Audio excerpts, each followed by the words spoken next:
Éternel, merci pour ton amour.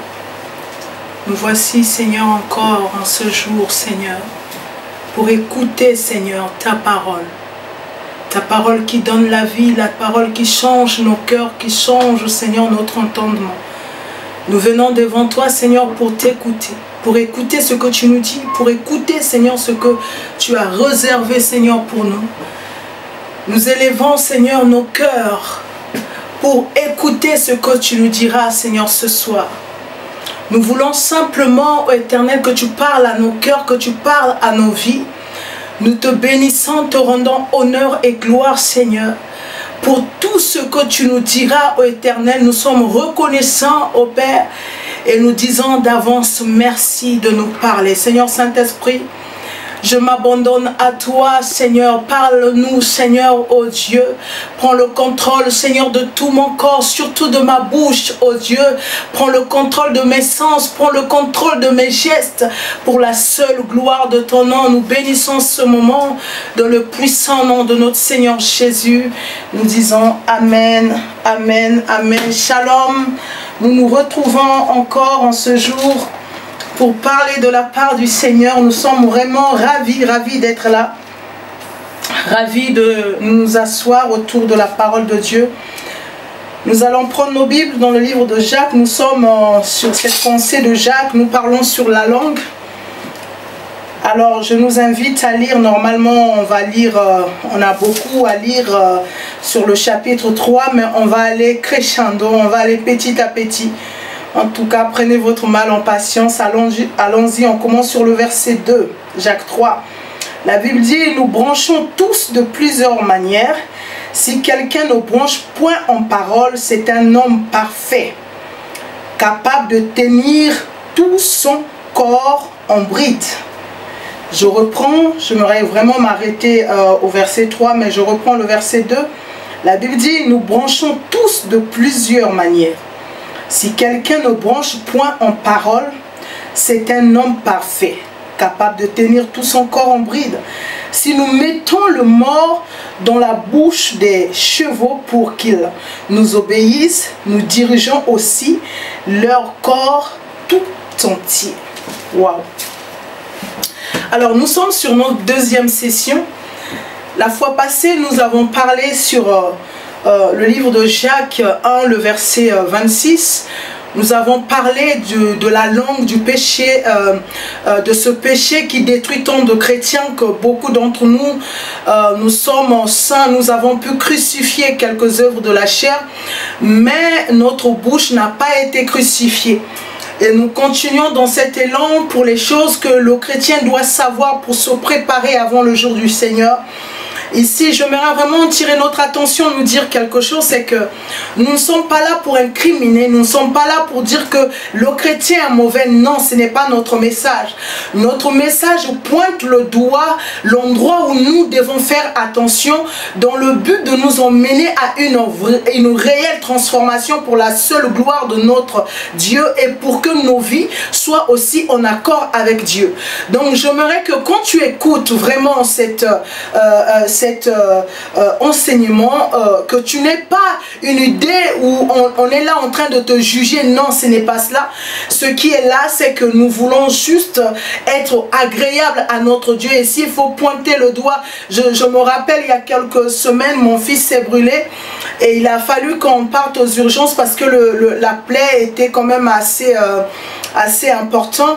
Et avant d'y aller, mon fils me disait, maman, j'ai peur qu'on me gratte la plaie, ça va me faire mal. Il était en train de me dire ça. Et qu'est-ce qui s'est passé? C'est que quand il appréhendait tellement, quand on est allé la première fois, ils étaient obligés de le mettre sous anesthésie, donc il n'avait rien senti. La seconde fois, parce qu'il fallait aller chaque 2 jours pour vraiment faire les pansements et le changement de cette plaie. Qu'est-ce qui s'est passé au bout de la première fois? Pas la fois où nous étions allés pour la première fois, mais la deuxième fois où nous y allons pour changer le soin. Qu'est-ce qui s'est passé? Il a appréhendé la douleur. Et quand on est arrivé, exactement, il avait mal. L'infirmière touchait dans la plaie. Elle ne touchait pas sur les contours. L'infirmière allait vraiment nettoyer la plaie à l'intérieur. Et elle était obligée, elle disait qu'elle est obligée de le faire pour que la guérison soit prompte, pour que l'enfant soit vraiment bien, c'est-à-dire bien cicatrisé, qu'il n'y ait pas de cicatrices sur son corps. Et donc, c'est un enseignement aussi. Nous devons savoir que quand le Seigneur nous parle sur un fait, même si ça nous fait mal, nous devons savoir que Dieu touche cet endroit qui nous fait mal dans le but de soigner, pour qu'il n'y ait pas de cicatrices. Alléluia. Merci Seigneur. Donc nous venons de lire dans le livre de Jacques 3, la Bible dit que nous branchons tous de plusieurs manières. Mais ce que j'aime ici, c'est ce que Jacques souligne. Il dit nous branchons tous, ça veut dire que nous péchons tous. Mais il y a quelque chose qu'il souligne, qui dit que nous tous nous branchons, mais il y a quelque chose. Celui qui ne branche point en parole, c'est un homme parfait. Ça veut dire qu'il était en train de dire que nous pouvons tous faire le péché. Mais il y a un péché qu'il faut faire très attention à le faire. C'est le péché de la bouche. C'est ce que nous proclamons dans notre bouche. C'est ce que nous confessons dans notre bouche.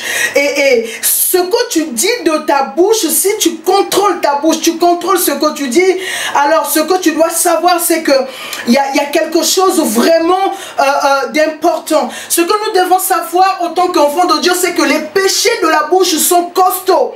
Ça veut dire que il y a une puissance dans ce que nous déclarons. Il y a une puissance, et c'est-à-dire que nos déclarations sont costauds, sont forts, sont puissants. C'est pourquoi la Bible dit que si tu peux pécher de plusieurs manières, si je peux le dire ainsi, mais si tu ne branches point en parole, c'est que tu es un homme parfait, tu es un homme adulte dans d'autres versions. Donc l'homme adulte, c'est celui qui contrôle sa bouche, my God.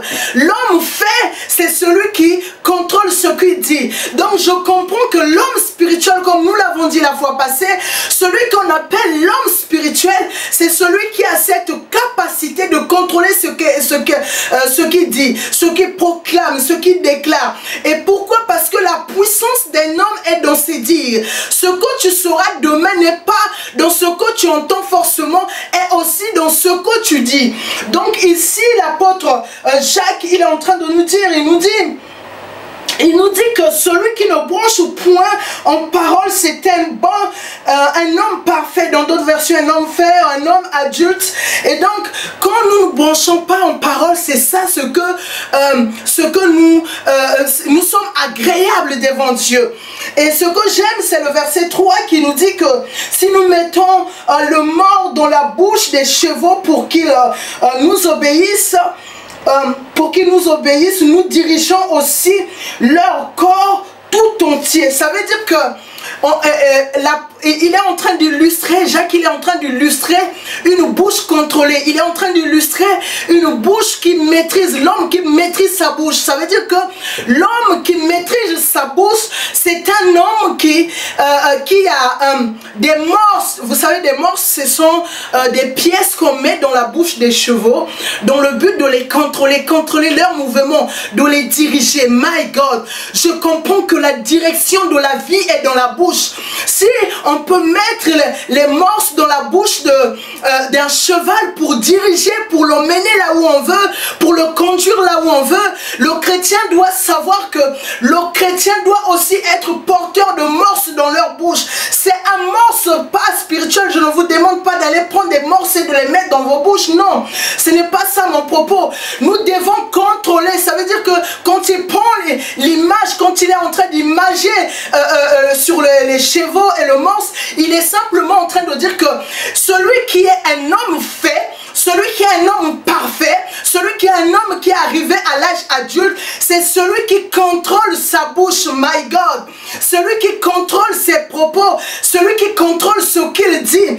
Alors, j'ai cette image d'un cheval où quand on met le manche, on lui dit prends à gauche, il prend à gauche, prends à droite. Ça veut dire que c'est dans sa bouche où il y a le volant de sa vie. C'est dans sa bouche où on peut le mener à dépasser de ses limites, à aller même dans les compétitions. Ça veut dire que pour qu'un cheval soit comme un athlète, il faudrait que ce cheval ait d'abord un morceau dans sa bouche. S'il n'a pas de morceau, vous ne pouvez pas le dompter, my God. S'il n'a pas de morceau, vous ne pouvez pas le contrôler. S'il n'a pas de morceau, vous ne pouvez pas le gérer. Donc vous devez savoir que pour le diriger, il faut d'abord mettre un morceau dans sa bouche. Et ce morceau, c'est quoi? C'est comme comment on appelle, un volant qui lui dit ce qu'il doit faire.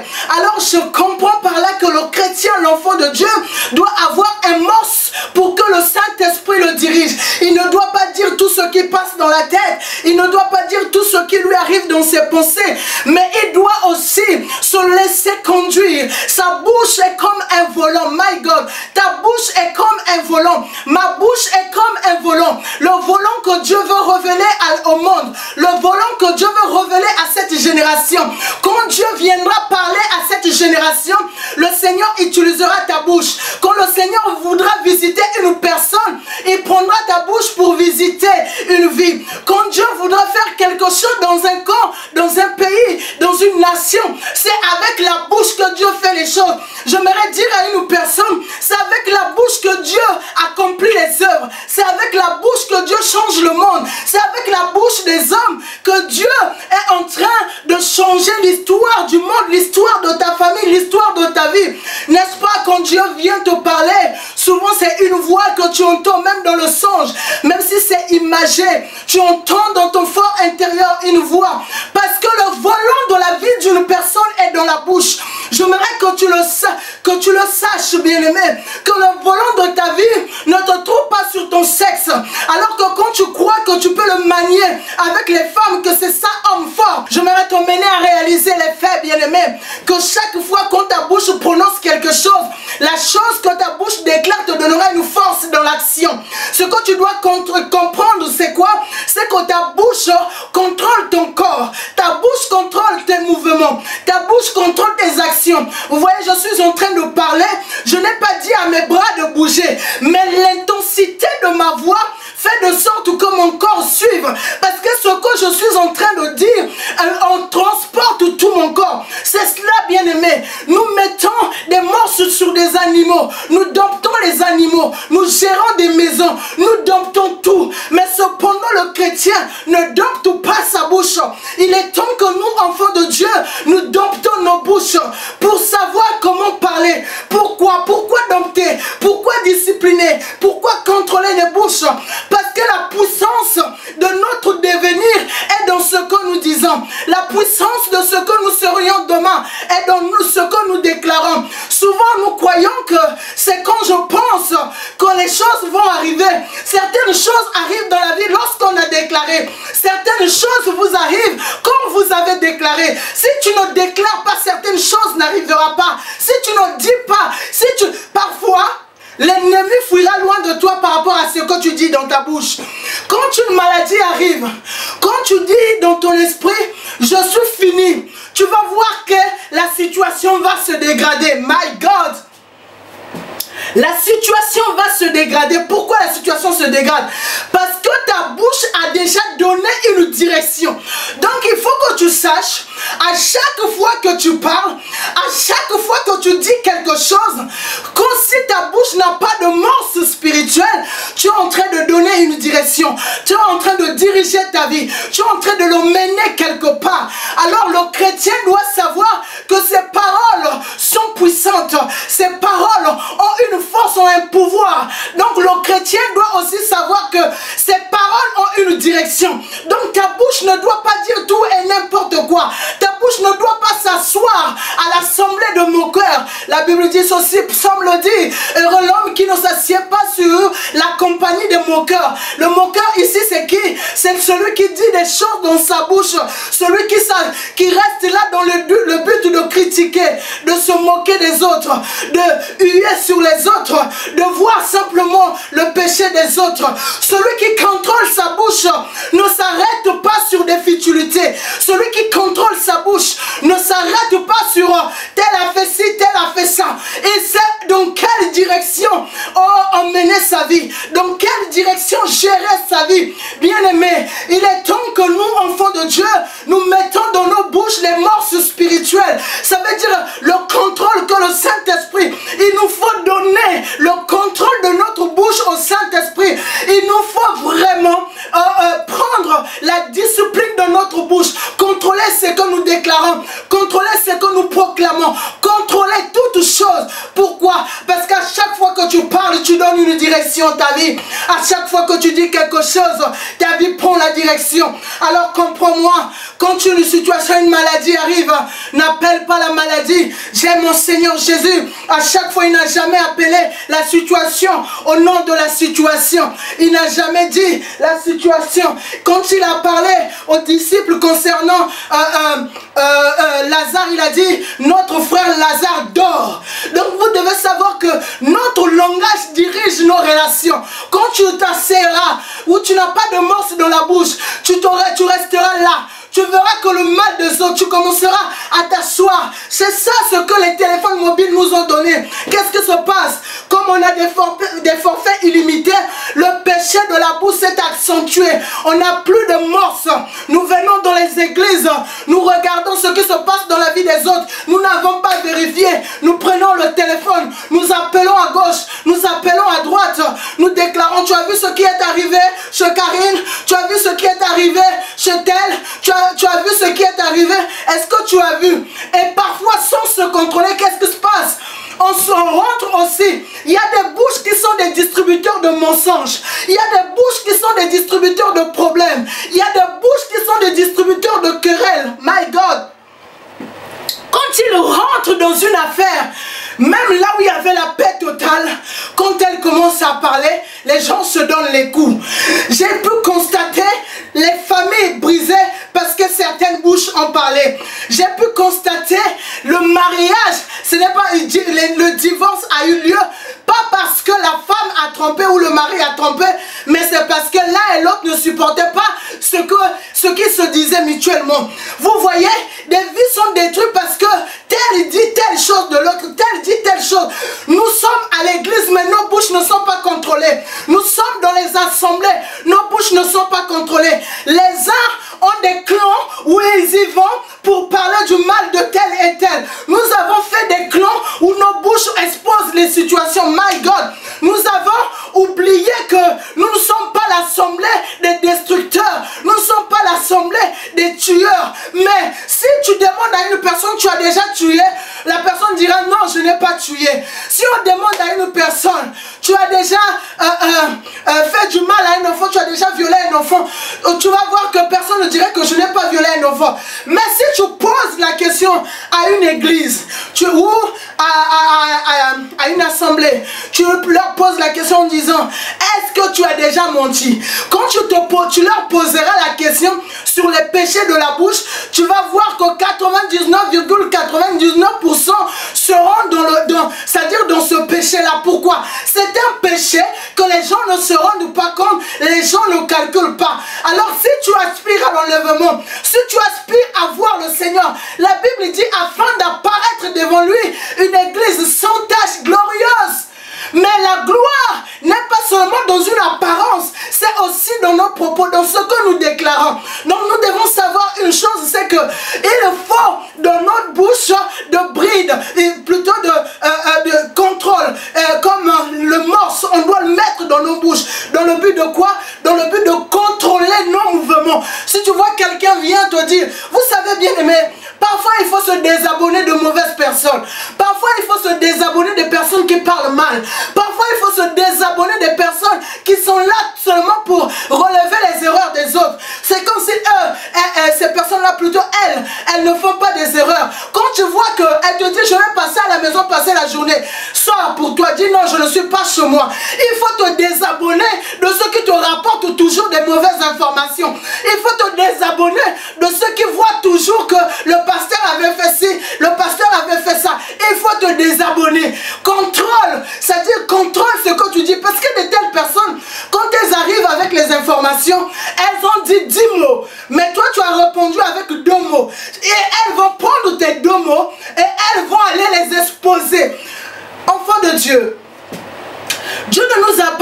juge les autres. Parce que notre bouche fait des dégâts. Et énormément de dégâts aujourd'hui. Nous oublions l'essentiel.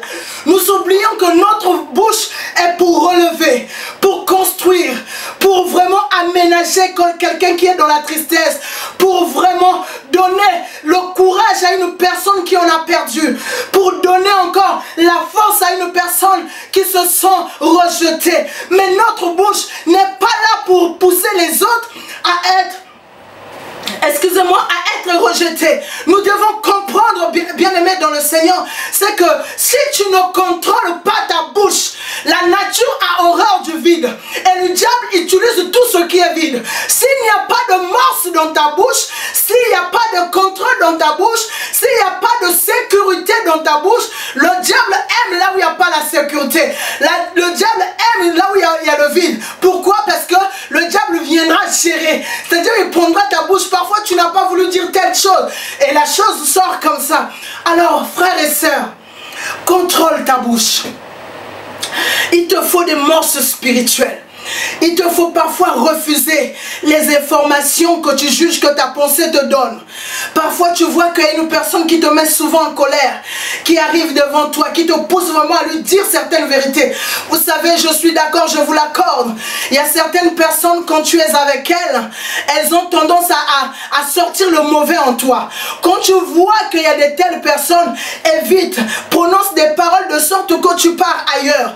Donc la vie et la mort, c'est au pouvoir de ta langue. Ça veut dire que par ta langue tu peux créer la vie, par ta langue tu peux aussi te tuer et tuer d'autres personnes. Pour cela, qu'est-ce que nous devons faire? Nous devons mettre le morceau spirituel pour contrôler notre bouche, contrôler ce que nous voulons dire. Quand tu vois que le milieu est hostile, tais-toi. Tu n'es pas obligé de parler. Ce n'est pas à chaque fois qu'on demandera ta vie qu'il faut répondre.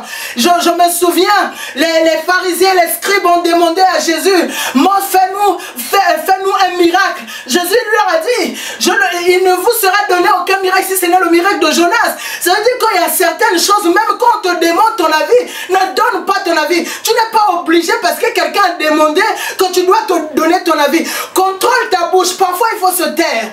Parfois il faut se taire.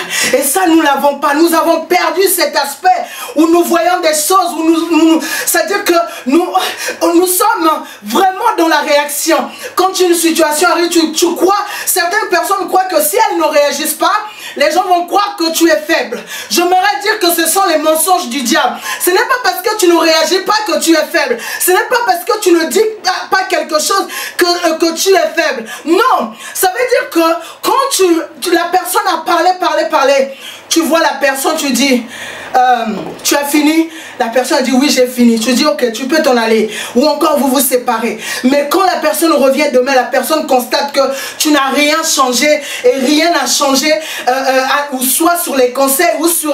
Vous savez, j'ai pu constater que le diable a détruit beaucoup de relations entre hommes de Dieu. Pourquoi? Parce que tel te ramène les informations de l'autre, parfois sans vérifier. Tu commences à haïr facilement l'autre. On t'a dit à tel avait fait ça. Je veux dire que quand vous avez l'information de A, cherchez l'information de B pour faire votre propre opinion. Si vous écoutez seulement une personne, la personne A, la Bible dit que le cœur de l'homme est tortueux. Qui peut? C'est-à-dire que vous devez quand même prendre l'analyse de vous-même. Et aujourd'hui, pourquoi? Parce qu'il n'y a plus le morse dans la bouche. Or, quand le morse est dans la bouche, le cheval ou les chevaux savent qu'on nous dit, mais vous avez vu les films... les anciens films de western, qu'est-ce qui se passe dans ces films? Parfois vous voyez il y a 2 chevaux ou 4 chevaux qui prennent une direction. Comment se fait-il que 4 chevaux, c'est-à-dire 4 chevaux prennent une même direction?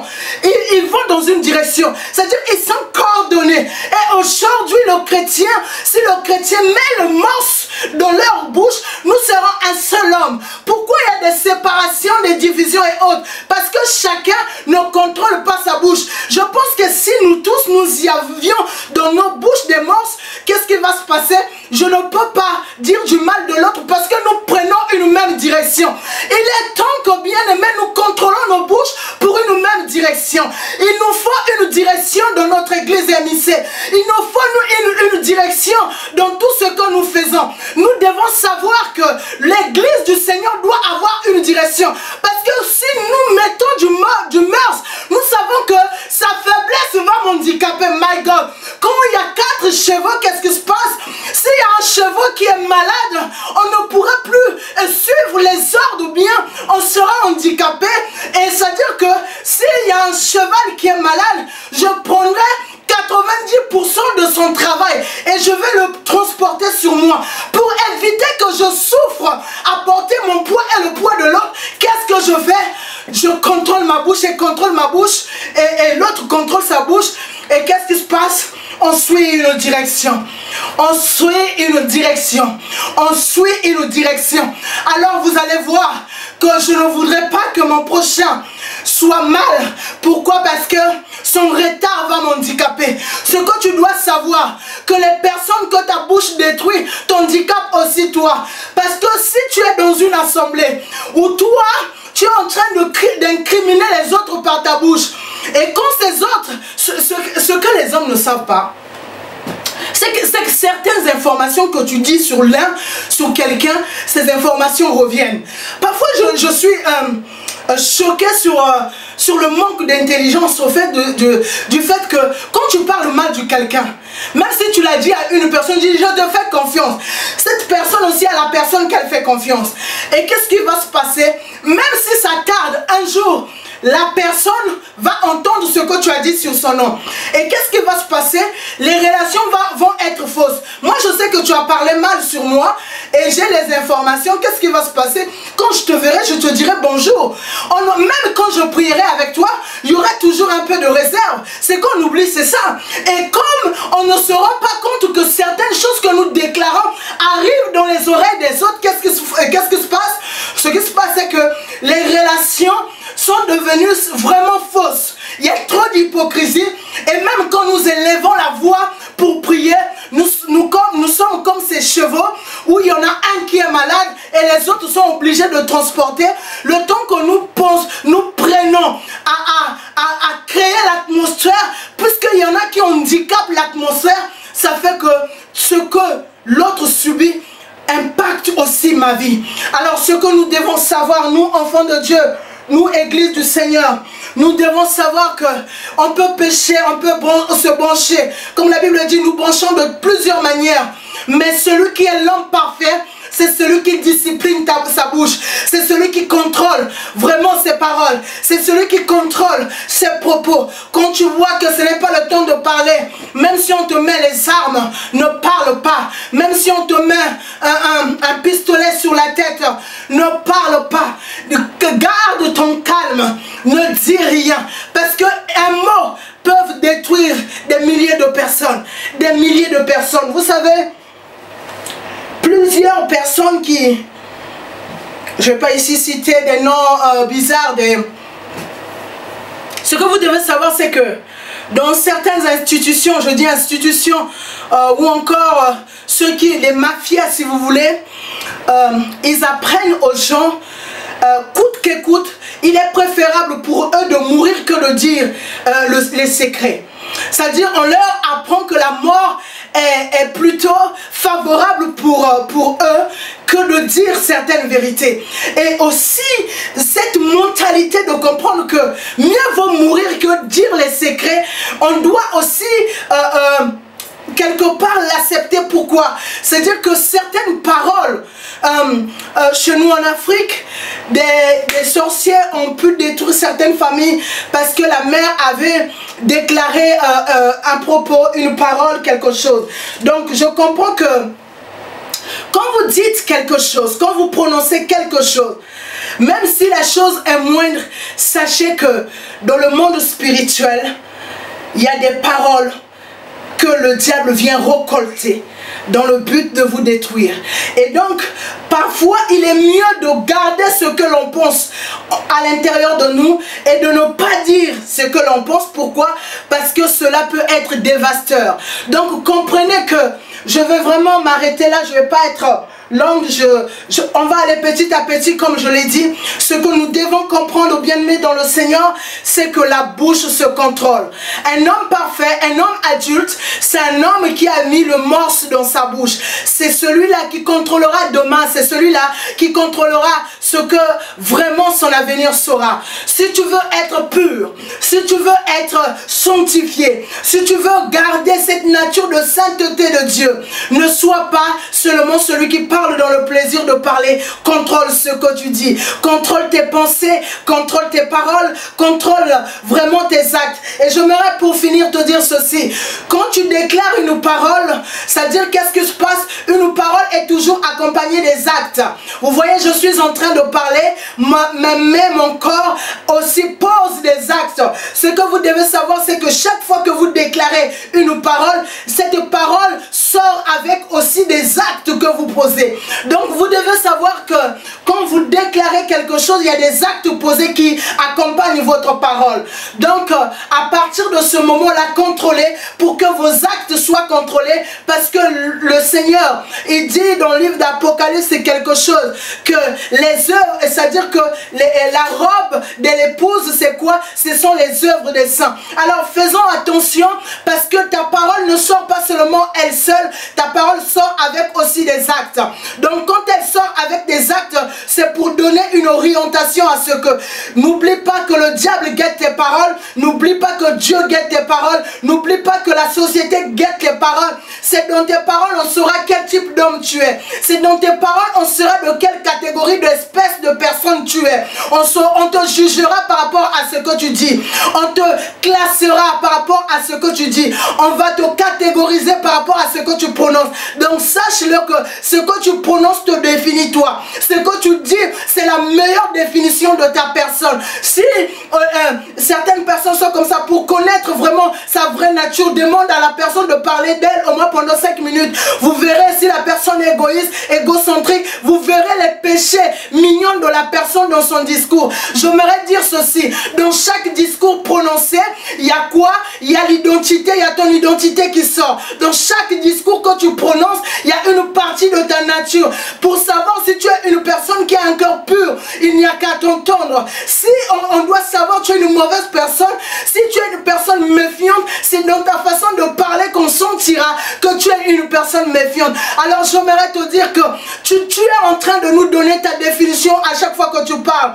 Tu es en train de nous donner la définition de ta personne à chaque fois que tu nous expliques une histoire. Si l'histoire avait 100% de vérité, ta manière de transmettre l'information nous dit vraiment si tu es une personne qui ajoute les informations ou qui retire les informations. Nous devons gérer notre bouche parce qu'elle nous définit mieux. Le diable sait si nous sommes des hommes qui pèsent par nos propos. Et Dieu aussi honore un homme comme Élie disait ceci: si ce n'est qu'à ma parole. Mais ce n'était pas Dieu qui a parlé, c'était un homme qui avait parlé. Mais le ciel était obligé d'accompagner la parole d'un homme. Pourquoi? Parce que la parole qui sort de ta bouche, c'est la dimension spirituelle de ton homme intérieur qui sort. Donc à chaque fois que tu déclares une parole, c'est ta dimension spirituelle qui parle. Donc à chaque fois que toi tu te diras que ma parole à moi sortira sur tel jugement, dis-toi que c'est ton identité et ton poids spirituel. Donc à chaque fois qu'on t'entend, on te mesure à tes propos, et le diable aime ça. Le diable te mesurera par rapport à ce que tu prononceras. C'est pour ça que Jésus, avant de commencer le ministère, le diable l'a pesé, my God, pour voir s'il pesait. Et le fait que les propos qui sortaient de Jésus ont été corrects, allaient avec son intérieur, le diable s'est retiré jusqu'à un moment favorable. Tu dois savoir que certaines situations arriveront dans ta vie pour peser quelles sont les paroles que tu as. Certaines situations dans ta vie viendront dans ta vie dans le but de quoi? De peser peser ce que tu es dans le spirituel. Alors fais très attention. Si tu ne pèses pas dans le spirituel, tes propos te feront manger, c'est-à-dire te permettra au diable de te manger. Mais si tu pèses dans le spirituel, tu repousseras l'ennemi. Alors sachez, bien-aimés, une chose, c'est que la vie et la mort est au pouvoir de la langue. Pourquoi? Parce que la langue te pèse et te révèle au monde. Donc c'est cette dimension spirituelle que tu as, qui te définit face aux hommes. Donc ne la prends pas à la légère, ne prends pas vraiment ta bouche à la légère. C'est pourquoi tu dois avoir le langage de Dieu, tu dois avoir le langage de la foi, tu dois avoir le langage de l'esprit de vie, tu dois parler à la manière du royaume de Dieu. Nous sommes sur la terre, mais nous ne sommes pas de la terre. Nous devons parler le langage de notre Dieu, parce que ce langage pèse, ce langage domine, ce langage contrôle les mondes et ce langage crée des mondes. Donc nous devons vraiment prendre le soin de déclarer des paroles de vie. J'ai voulu nous emmener à comprendre qu'il y a un pouvoir dans notre bouche. J'ai voulu nous emmener à comprendre que faisons attention, que nous ne contrôlons pas ce pouvoir. Cela peut être des missiles contre notre propre personne. J'aimerais vraiment t'inviter à dire: Seigneur, aide-moi à voir le morceau dans ma bouche comme sur les chevaux. J'aimerais que Seigneur contrôle ma bouche. Contrôle Seigneur tous les aspects de ma bouche. Pour que demain je ne sois pas celui qui tue ma vie, celui qui tue ma propre destinée, mais que je sois celui qui construit, celui qui la construit et celui qui veille à ce qu'elle s'accomplisse. Seigneur mon Père, mon Dieu, voilà ta parole a été déclarée. Voilà que tu nous as conduits à écouter ce que toi tu as voulu, oh Dieu. Emmène-nous Seigneur à être des hommes faits. Oh Seigneur Saint-Esprit, je te prie Seigneur de mettre un morceau dans ma bouche, que je ne prononce pas des insultes, des médisances, oh Dieu de gloire, des paroles Seigneur qui condamnent mon prochain, oh Père. Mais je prie, oh Adonai, que mes paroles soient des paroles de vie, des paroles qui ramènent Seigneur à la transformation, des paroles qui ramènent à la vie, oh Dieu. Père, nous laissons nos bouches entre tes mains. Seigneur Saint-Esprit, toi le meilleur enseignant qui soit. Emmène-nous, Seigneur mon Dieu, mon roi, à voir, Seigneur, cette bouche purifiée, sanctifiée. Nous voulons avoir des bouches sanctifiées pour la seule gloire de ton nom. Seigneur, merci. Merci, Seigneur, pour ta vie. Merci pour l'œuvre de l'Esprit. Merci, Seigneur. C'est dans le nom de Jésus que nous avons prié. Que ta vie soit impactée après ce message. Que ta bouche soit impactée après ce message. Que ta façon de parler change. Que ta façon de dire des choses change. Que la sagesse épouse ta bouche. Que vraiment le Saint-Esprit contrôle ta bouche dans le puissant nom de Jésus. Amen. Soyez bénis.